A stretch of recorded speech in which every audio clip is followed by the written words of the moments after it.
Hey friends, Richard here at the Jam Space with another iPad Pro related video.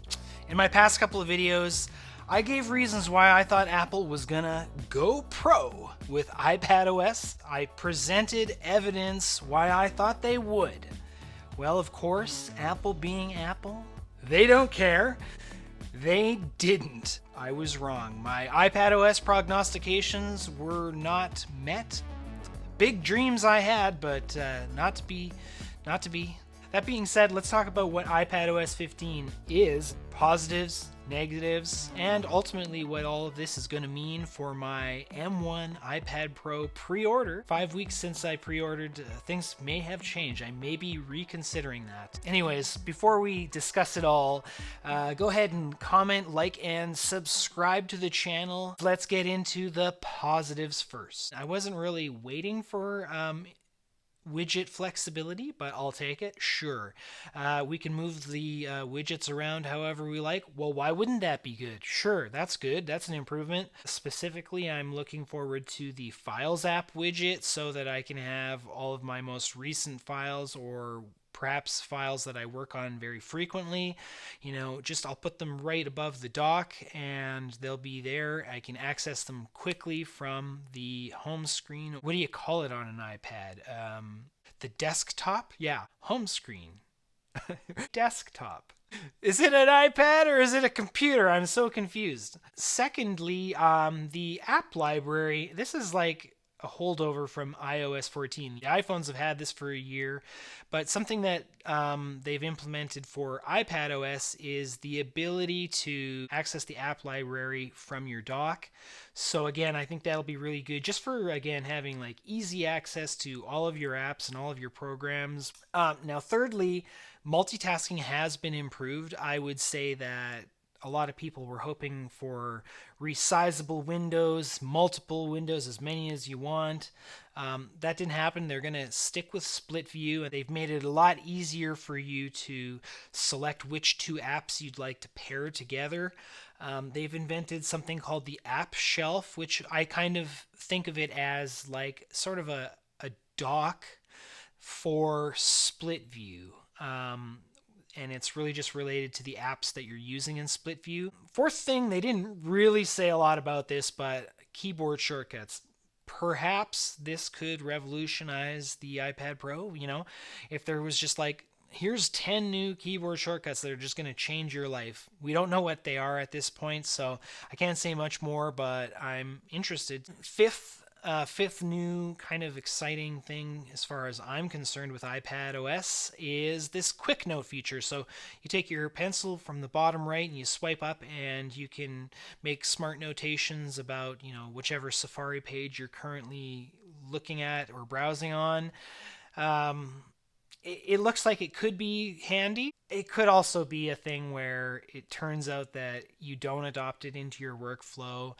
I have hopes for Quick Note becoming like a daily part of what I do on the iPad Pro, but who knows? That's it, for me. That's about all that I was really excited about with iPadOS 15. The event itself was 106 minutes long, an hour and 46 minutes, and only 11 of those minutes they were talking about iPadOS. That's about 10% of the entire keynote was devoted to iPadOS. I was thinking iPadOS was going to be the star of the show, so this leads us now into the disappointing or the negatives or what we didn't get from iPadOS 15.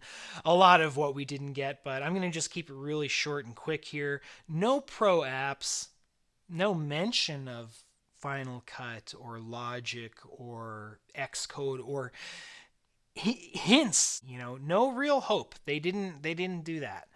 Secondly, no comments or indications that they've done anything to the external display support. So that's still going to look weird. You're going to have this wrong aspect ratio on your monitors and if you want to put it on a TV or whatever, it's just a mirror reflection of your iPad. That's unfortunate. Thirdly, no improvements to file management whatsoever. The Files app is, as far as we know, it's remaining exactly as it is at this time, which is overall inadequate, basically. The fourth thing we didn't get is multi-user support. You know, if people are going to go out and buy a $2,000 or $3,000 iPad Pro, or maybe they just get an entry-level iPad that they want to share with, you know, their children or something like this, and you know, we can't have multiple user logins, no multiple user settings. It's kind of just seems like it should be easy, but we're not getting it. Yeah, the operating system really didn't grow up. It really didn't take a big massive leap forward like I was hoping that it would. As far as I know, they've said anything that worked with iPadOS 14 is going to work with iPadOS 15, so totally counter to what I was hoping that they were going to do, and they were going to make a line right down the middle and say all you old iPads and all you introductory iPads and you know, old iPad Pros, you're on iPadOS 14, and they were going to focus on the new modern looking iPad Pros and the iPad Air 2020 and give them iPad Pro OS is what I was calling it. Yeah, it just didn't happen. They're trying to please everybody with one operating system, and it's the iPad Pro lineup that's kind of suffering from this sort of one size fits all approach. And so this kind of like brings me into where I'm going to wrap this up. How is this going to affect my M1 iPad Pro pre-order? Well, yeah, it's been 5 weeks since I ordered that. I got up in the morning, and so the reason I don't have it yet are a couple. I got it under the education plan, so they always make you wait longer because of that discount. You're not first in line. And then secondly, I don't live in the United States. I live in Canada, and big shocker, but those of us in the international community, we just don't get the same kind of like immediate service. And it's an American company, so it makes sense. So anyways, for me, it's okay because I got to sit back and watch a number of things unfold. So reasons why I may decide to go and cancel that pre-order. Well, Bloomgate came out, and I don't know. I was really excited about that screen, and that may just be an issue that on its own wasn't enough, but compounded with the other things, it might be just a contributing factor. Second reason, this one I think is a little more serious, and I was hoping to hear something from iPadOS 15 that it was going to be, you know, corrected, but initial reports from two different YouTubers that I've seen where they've demonstrated that the Thunderbolt port is not as fast as advertised. They are not getting the transfer speeds that they are expecting, and they are significantly slower than expected. That's kind of a deal breaker if that doesn't get solved. And at this point in time, we have no information that this has been corrected with iPadOS 15. The third thing is we've also heard that there is a 5 gigabyte of RAM ceiling on apps. Obviously, most of the iPad Pros have 6 gigabytes of RAM, or potentially quite a bit less. Now that the M1 iPad Pros are here and they have 8 or 16 gigabytes of RAM, this is where people thought, oh, well, maybe Pro apps are coming and they'll only work on the M1. We have yet to hear that apps are going to be able to use more than 5 gigabytes of RAM, which means really an M1 iPad Pro owner isn't going to see much benefit in the way of better apps. I've already really mentioned, but the fourth reason just to count it is this iPadOS 15, you know, disappointment overall. I feel like this was a really great chance to really make the iPad Pro like a defining product for Apple, and I think they're playing it slow still, and I just don't see why.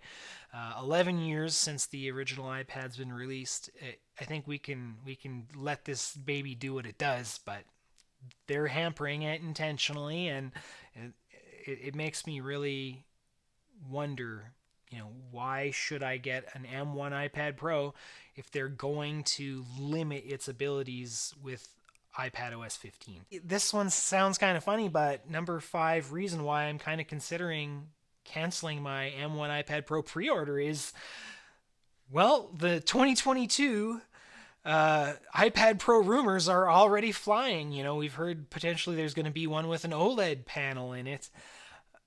And it just kind of leads you to thinking, well, if we're not going to get any major OS improvements until iPadOS 16 now, potentially, why don't I just hold off? I'll use my 2020 iPad Pro, and who knows, maybe the 2022 hardware will, have that OLED panel. And then your imagination just starts running and you go, well, what if it would have two ports on it instead of just one port?